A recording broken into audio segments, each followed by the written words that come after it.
Bees, and welcome back to my channel. It might seem like what's after this just really doesn't fit in where it's supposed to be, because this vlog actually was supposed to start in a minute after now, but I just wanted to add this clip in because there's been so much drama recently, and I feel like all of you guys that watch my channel will probably know about the drama, and I just wanted to say a massive thank you, because when things like this happen, you really just see how much support you have. And I've had so many of you message me just saying like, I hope you're okay, like you are a good mum, and just really lovely messages. And I've seen comments of just really nice things, and I just think you don't realise until something bad happens or something negative happens how much support you actually do have. And yeah, I just want to say thank you really. I just wanted to add that in because then I feel like the actual vlog I filmed before yesterday when the drama was happening, and I sort of talk about co-parenting, and yeah, I didn't touch upon like thank you to everyone because obviously it was filmed before. So I just wanted to say that, and for anyone that didn't know the drama, not to get all into it, but I feel like I do share my life on TV and social media like I have since the day Malia was born, but I don't overshare. There's so many things like I could have come and said so many times that people's drawers, not pants, drawers would be on the floor, and I just don't, because there's some things I think should be kept off the internet, and also out of protection of Malia. Like there's some things I can't protect her from, but some things I just think don't need to be aired. And honestly, some of the things that have happened and been said over the years and the times, like you would literally, what you see on social media, like the slating, the name calling, like the drama, imagine that is worse in person, like in real life, but it can't be shared on social media. But basically there was an issue of Malia's passport. Just to clear it up for anyone that doesn't know or hasn't seen like what I said about it, there was an issue about Malia's passport. She was due to go on holiday for the first time with her dad, her grandma, her dad's girlfriend and her brother, and there was an issue with her passport. I didn't realise it was out of date. I don't know, it was the biggest mistake I think I've ever made in my whole entire life.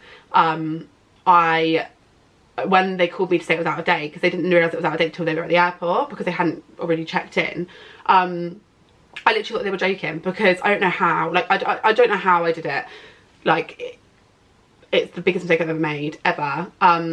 But for about 5 minutes I was like, no, obviously you're joking, like why are you playing a prank now? Like I didn't get it. But it actually was. So like I feel like I tried my hardest to like rectify it. I said that my sister would go pick Malia up from the airport, and they could still go on their holiday, but they didn't want to leave Malia, which I understand. But at the same time, there was quite a few of them. It wasn't just one of them or two of them. Like some of them still could have gone on the holiday, but they didn't. So then I just did little things, like I transferred money like for a toy for Malia and her brother, like just, I don't know, just, and I said I'd fix it. I said like, you know, like I hope you'll be able to, you know, change to get new flights and move the hotel, like I'll pay for it to be fixed. But I never said like I'd pay for a whole new holiday. I didn't say that. I said I'd pay for it to be fixed. And there was just so much that happened. And then yeah, when we realised that the holiday couldn't be fixed, it couldn't be moved, it couldn't be fixed, I was then obviously asked like, oh, you're still gonna pay for a whole new holiday for 5 of us? And obviously to that I was like, no, I never said that. And it's exploded into the biggest drama. Then you've got Malia's dad's girlfriend like writing all awful stuff about me online, like so, like literally so much, like what's the word, like saying my name down to the ground, like really bad stuff all over, because I said I wouldn't pay for all of them to go on holiday. I held my hands up and said it was the biggest mistake ever, like I can't believe I've done this, I'm so sorry. I said sorry because I'm going to, but anyway, that was all the drama, and it's just been a lot, and I'm not going to retaliate in terms of calling someone else names and putting myself down to that level. I'm not going to do that. Like that's not sorting any situation out. But yeah, I just want to say thank you to all of you, and then we'll get into the actual video of yeah, back to me with no makeup on. Also, I get a lot of messages about my HelloFresh code. Later on in the video we cook and we talk about co-parenting, but I'm just gonna pop it on the screen here for you for anybody that did want it. With this code you'll get 60% off your first box and 25% off for the next 2 months, plus free desserts for life. So it's an unreal code, it's all in the description as well, and I do cook later on and you can see the yummy food. But thank you again to all of your support. The saying, I said it yesterday on my Instagram story, a lot of people were saying, why are you not saying stuff back? And you just can't argue sometimes, but like you just get more out of not arguing back. Like my priority is always Malia being happy, and defending my name to someone and people that I just don't care about. Like, I just don't need to do that. So yeah, thank you and love you. A lot's been going on. A lot.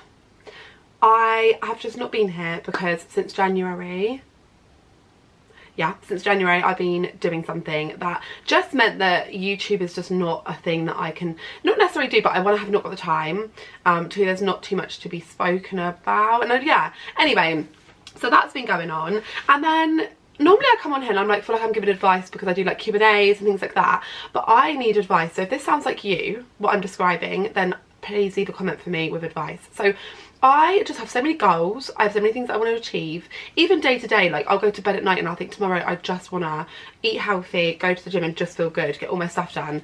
And you know when Molly May said there's 24 hours in a day, like, I feel like there's 2 in mine that I actually get stuff done and the rest I'm just doing absolutely nothing. Like, I could wake up in the morning and think I'm gonna have the most productive day, and then I just do absolutely nothing.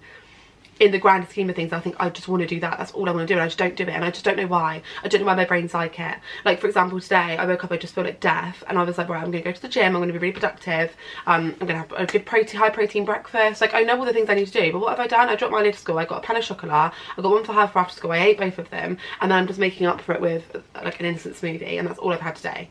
I just want to be the best version of me, and I'm just not, and I don't know how to be. Like, some would say lazy, some would say incompetent, some would say useless.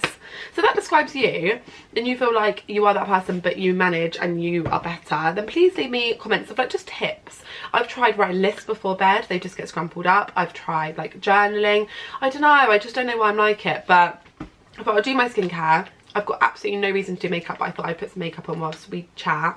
And I'm going to make like a nice dinner, because I just feel like I haven't been eating good recently at all. And yeah, we're gonna have a bit of a little catch up. This serum for your face literally like is a monthly wage, but it's so good. I got it, I treated myself for Christmas, and now I feel like I can't live without it. It's the Nux, oh that scared me, it's the Nux serum. It's like an anti-aging, and it's got like bubbles in it and they pop when you rub it in. It's just so good. I did put a Q&A on my Instagram, but I feel like so many of the questions are the same, and because of what I've had going on from January until now, there's just certain things that I just can't answer, which is so frustrating, because when it comes to like YouTube or like, I love a Q&A on Instagram, I love doing them once a week, and I just feel like all the burning questions I can't answer. So it's just really frustrating, but I will be able to soon. But I just got like the common theme ones. I feel like everyone's going through a breakup right now, or everyone is going back to the same man over and over again, because all my questions are like, how do you leave that man? One of the main questions I've got written at the top of my notes, like here I've got my to-do list right at the top of my thing. Smear, I have rung for my smear. Piercing, no idea what that is. My car's been recalled. Then I've got Sex Bomb body spray. Oh, that's because I want it from Lush. And then I've got How Do You Stop Going Back written on my neck, because I wrote them down from the questions. After the serum, I then do the caffeine eye cream by the Inky List. It's quite cheap. I mean, I need like a whole bottle of this on my eyes every day. I've always had like sort of bags under my eyes, but I still put it on anyway. So like, yeah, one of my main questions like, oh, how do you get over a breakup so easy? Like, how do you stop going back? Someone sent me like a lengthy DM of like how she's going back at the moment. Or just settling like for shit men really. And I'm not gonna lie, I've sort of discovered over the last like however long that I'm probably not the best candidate for relationship advice, because I was stuck in a cycle of the same type of men, the same outcome, the same beginning, the same the middle and the end. So I don't know why.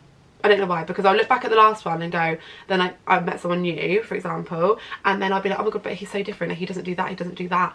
But just because someone doesn't do the negatives that your ex did doesn't mean that they're also not a negative, which is what I've learned. So like with my previous ex that we broke up in the end of November, I look back at the start and I'm like, okay, he didn't do the exact same things as the ex before that, but he was quite similar, so I probably should have, like, red flag, he got my name tattooed on him before we ever met. And at the time I thought, oh my god, he's so crazy, like what the hell, like this is crazy, like what a spontaneous guy. Getting Mia tattooed huge on your thigh probably isn't the best thing to do. And then I did find out, I don't even know how I found out, but afterwards, the whole time he actually had his ex's name in Arabic on his thigh. And I 100% would have asked him about that tattoo, and he 100% would have lied. And it was just over the top, the gifts, like, it doesn't mean that someone's going to be, like, abusive. Obviously, he wasn't abusive. But, like, it just probably isn't going to work. Because what happens is they just, like, they're obsessed with you. Obsessed. And then all of a sudden, it lasts, like, it's so unsustainable. It literally lasts, like, 6 months before the arguments. And then it ends. So I am really doing the most in my brain to... Oh, by the way, this is Skin Food. It's really heavy. It's so heavy. I need to get the lighter one, but at the moment I've only got the green one. And then I use the, instead of makeup, I use the tanning drops, the Drunk Elephant ones. I know you can get like cheaper dupes, but excuse me. At the moment they work well for me. You literally put your moisturiser on, and then you just literally do a drop on each drop of your moisturiser, like this. And you rub it in and just wait for the glow. Yeah, so I don't know, I just feel like I have recognised that now. I thought I'd recognised it after the last one, but I clearly hadn't. And it just takes really thinking to yourself, is that what I want? Like, okay, great, like it can be amazing at the start and like you can get on really well and everything, like, you know, they're making you feel like the most beautiful girl in the world, but realistically, when they're telling you they've never felt like this before and they're like pushing 30, they probably have quite a few times. So it's just acknowledging that, because it's just the repeated pattern all over and over again. And I think it takes lessons. Like, I started getting not trolled, but messages like, oh, you're so thick, like you literally go for the same men, like you're so stupid. And I'm like, okay, great, but everyone makes like mistakes, and I just make the same mistake over and over again, clearly.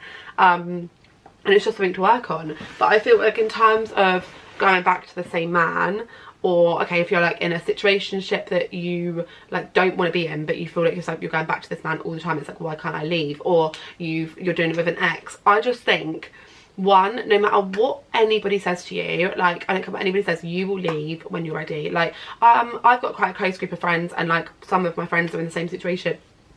Pardon me. Some of my friends are in the same situation. I've been in a situation where you think like, this man is just not it at all. Like, am I even happy with you? I'm not even happy. I'm not happy. But yet you just don't leave. And I just think it takes, so like with my ex, which I feel like I can't get properly into it, which is so annoying because I can't, but I will. But right now I can't. But like, there were so many, like after 6 months, I look back and I'm like, no, not even 6 months. I say after about like, say the last month, for example, it went really Pete Tong. Like, it just really was not it. And at that point, I should have turned around and gone, do you know what? I'm just not happy. Like, I'm out. Like, I really am. But it took something bigger to happen. And I was like, like, bye. And I wasn't bothered. Like, I didn't cry. I cried over a situation, but not actually over him. Whereas, like, the month before that, when it was all going wrong, I felt like I was absolutely losing my head. So, like, sometimes you leave over the smallest thing, or one thing, when you look back and you think, I should have left over so many other things. So it's just your own time. And I think sometimes you just, the saying of, like, you just wake up one day and you're just done is so true. But I just always think, the thing I always tell myself is, look, is this what I want? Like, there are billions of men in the world. Like, is this what I really want? Oh, it's raining. Where is summer? Is this what I really want? Am I happy? Do I wake up every day happy, or have you ruined my day before 8 o'clock? Like, I've got a child, so I really need the stress, and I think that is key. But then I think what can happen is you can then repeat the cycle over and over again. So like, one of my friends at the moment, for example, she got out of quite a long relationship, and she's meeting like these, like she's going on dates. Like, I think dating is so healthy. I think it's so good for you. I think it can build confidence, especially after coming out of a relationship. Like, I always say, dating is just one of the best things you can do. But like, the men are just not for her. But then she's taking it really personally when it doesn't work. And I've said to her, like, I'm not a massive like role model for you have to be on your own for a really good amount of time before and be happy. But I genuinely believe you have to be on your own and not have a man on your phone. And what she'll do is like, okay, that doesn't work. So then it's sort of, you know, next day. But then when that doesn't work, she feels even worse. And I said to her, you just need to have no man on your phone. not having to rely, not even relying on a man, but you know, like you're speaking to someone or you're seeing someone and then it goes wrong, or like you feel like they're being distant and like, it really affects your mood. Do you know how nice it is to not have that feeling? Like, it's so nice. So I feel like if you're in a pattern of that, like, I don't know, finding the wrong men for you, like, I just think, look at it as like an exercise of like, right, I'm gonna just be completely on my own. Even just give yourself like 6 weeks of no person on your phone, no one messaging you, and just see how much better you feel, because then you sort of realise, I'm actually happy. And then you then realise, if someone's going to come into my life, it's got to be someone that like is great because I'm happy. Then you're sort of more resilient to the bullshit. And then if someone does come into your life and you're sort of dating or whatever, it's early days and it doesn't work out, he goes to you, he like messes you over, you're sort of more resilient to it and you think, okay, cool, well, I'm happy on my own anyway. So that's like my biggest advice for that. I think sometimes it's hard to take your own advice, but I've been really trying. I've tried since, not trying, it's not even like, I think I'm never lonely because I've got Malia.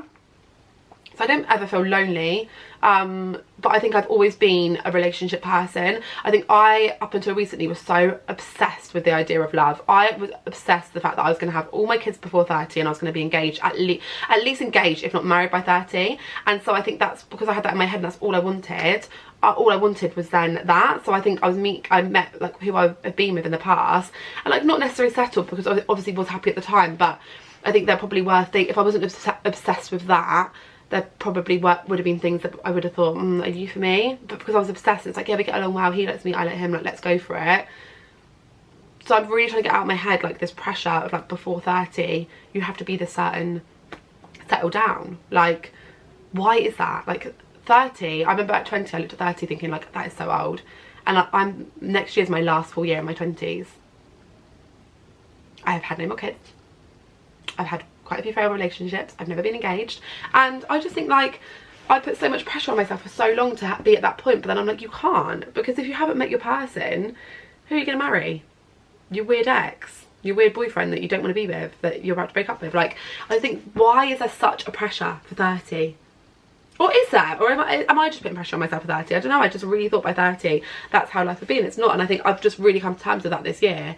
I thought there's so many other things that I want to achieve, and if I don't have any more kids, I don't have any more kids. If I never get married, I never get married. It is what it is. Like, that's obviously not my path in life. And I think once you start accepting that, the whole pressure of not having that by 30 sort of eases a bit. I don't know. Let me know what you all think, because oh my god, I just think that it's a pressure that I've given myself. Someone's asked what's happened to my business. So I did a launch for my new business, which is called Me Rose. At my launch, right, I had a big long table of all the girls, and my friend literally went in the middle of my speech and went, where's the A?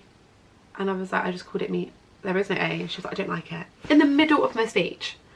But anyway, I actually did that launch party a lot earlier than what I wanted to do. So I wanted to launch the business around now, like June time, just because of so it's clothing, just in case anyone, I have posted what it is, but just in case anyone doesn't know, I'm starting a clothing business called Me Rose, and I wanted to launch it around now because I wanted to do this season of clothes before we go into winter, and I did need to do the launch earlier for a certain reason than I wanted to, but I have never run a business before. I have never done it. And starting a business from the ground, like from scratch, I didn't anticipate how hard it actually is. Like, for example, I got like samples delivered, and so I did this launch, obviously launching like This Is Me Rose, but then certain samples I hated, I didn't like, so then I had to find new ones, I had to change things, like I had to look at different like options, and so it's just gone like that. So I obviously did my launch way too early, but that's my first mistake that I made. I'm probably going to make a lot more mistakes, but I think I'm just going to always be open about my business. Like, I think people do make mistakes. You can't start a business and it's going to be like amazing from the start. Like, you are going to make mistakes, but I just want it to be my whole heart. I'm so passionate about it that I just want it to be right. So like, well, I'm right at the last stage of it now, but like, I've now got my stock, I've got it all, like not all of it because I'm hoping that it sells out when I buy more, but I've got what I'm selling literally at the warehouse, and I'm just waiting on one more thing that needs to come before I can actually launch live. So that's why it seems like I've started this business and not done anything with it. It's not that, it's just things have taken longer than expected, and if I hadn't done my launch earlier it wouldn't have seemed like this, because nobody would have known I'm starting a business. But let me tell you something, when you've got the scatty brain like I was just talking about, and running a business, like starting a business, wow, can I just say wow. But I've wanted to do it for so long, so I'm just hoping that, I'm just crossing all my fingers and manifesting that everyone's going to love it, and it's going to be great, and it's going to be the making of me, and it's going to be my whole entire new life. So one of the other main questions was how is co-parenting, and a lot of co-parenting advice.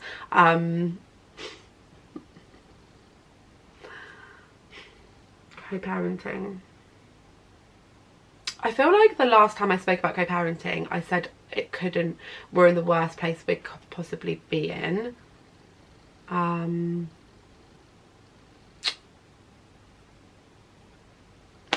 never think we can top the worst place until we do. I'm gonna go get Malia from school. I need to eat. I'm starving, so I feel like we're gonna cook and sit and eat, and I will answer. I will talk about co-parenting. I need food for this. Hank Marvin. So tonight me and Malia are having, it's delivered today, and this is just what I needed to say, because I just feel so like ugh. And I feel like loads of drama has happened recently in terms of co-parenting, which brings me on to this question. I'm just so over it. Like, I'm almost 30 and I'm just so sick of like the communication being that bad that it's just a drama. Name called in, screaming for what is that going to achieve, like, honestly? And so I went and got Malia from school, and I was just like, oh my god, and I forgot HelloFresh came, and this is why I love it so much, because it's just so convenient. Like, it's literally delivered to the door, pre-portioned, ready. I picked this week 3 really yummy meals. I can't stop going back to this one. It's like, you know, the ex-boyfriend that you can't stop going back to, the teriyaki sesame chicken. I love that one. But then I also got the nice salmon dish. I love their salmons, with like nice potatoes and greens. And then we also got some sweet and sticky chicken thigh noodles, and I just don't know which one to have. Teriyaki sesame chicken, or I feel like I'm gonna have teriyaki one, otherwise my mouth's watering already. Like, me and Malia just love it. They also start from like £3.15 per serving. So when I haven't ordered my HelloFresh, or I'm being disorganised and I go food shopping, what your food shopping comes to these days, oh my god. Like, I literally went in for dinner. I hadn't had HelloFresh because we were away. I was away, Malia was away, and oh my god, my shopping was like £40, and I went in there was for one dinner. So when you can literally get meals like this for £3.15 per serving, all instructions on the back, pre-portioned, ready to go. Especially salmon at like £3.15 per serving. They've got something for everyone as well. They've got like vegetarian, family recipes. Like, you just can't go wrong with HelloFresh. And I've also got a code which I'll pop on the screen. I'm gonna cook, sit down with my food, and then we will talk co-parenting, because I feel like I'll just get distracted when I'm cooking.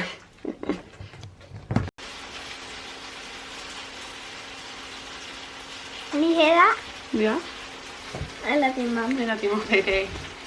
Yeah, I thought I would just, I'm literally sat in the corner of my lounge. I thought I would just talk about the co-parenting thing now, because I just realised when I make my dinner, obviously Malia's gonna be sat with me. But honestly, it gets worse and worse and worse. Like, this last year, I'd say, of co-parenting has been my worst. And for anyone struggling with co-parenting, if you don't get along with your child's dad or child's mum, sometimes you just will never get along, and it will just be like that forever. Like, I've tried